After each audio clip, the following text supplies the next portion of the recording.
Iraq declares war with Islamic State is over. Iraq has announced that its war against so-called Islamic State is over. Prime Minister Haider al-Abadi told a conference in Baghdad that Iraqi troops were now in complete control of the Iraqi-Syrian border. The border zone contained the last few areas is held, following its loss of the town of Rawa in November. The Iraqi announcement comes 2 days after the Russian military declared it had accomplished its mission of defeating IS in neighboring Syria.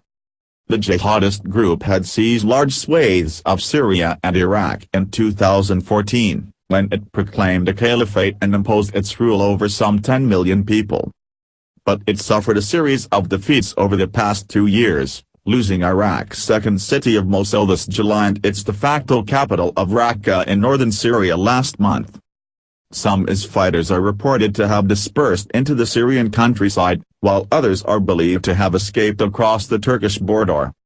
By Sebastian Usher, BBC Arab Affairs editor. This is undeniably a proud moment for Mr. Abadi, a victory that once looked like it might only ever be rhetorical rather than real.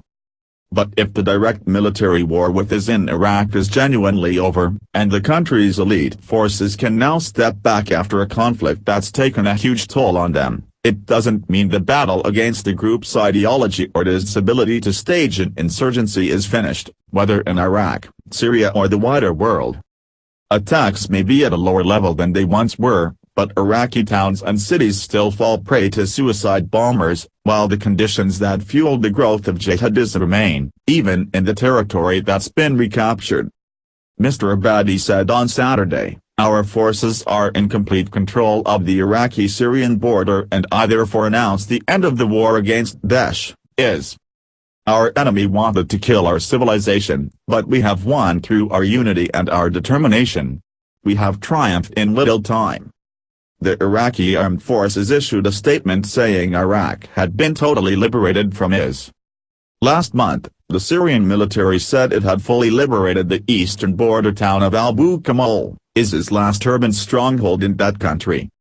On Thursday, the head of the Russian General Staff's operations, called General Sergei Radskoy, said, "The mission to defeat bandit units of the Islamic State terrorist organization on the territory of Syria, carried out by the armed forces of the Russian Federation, has been accomplished."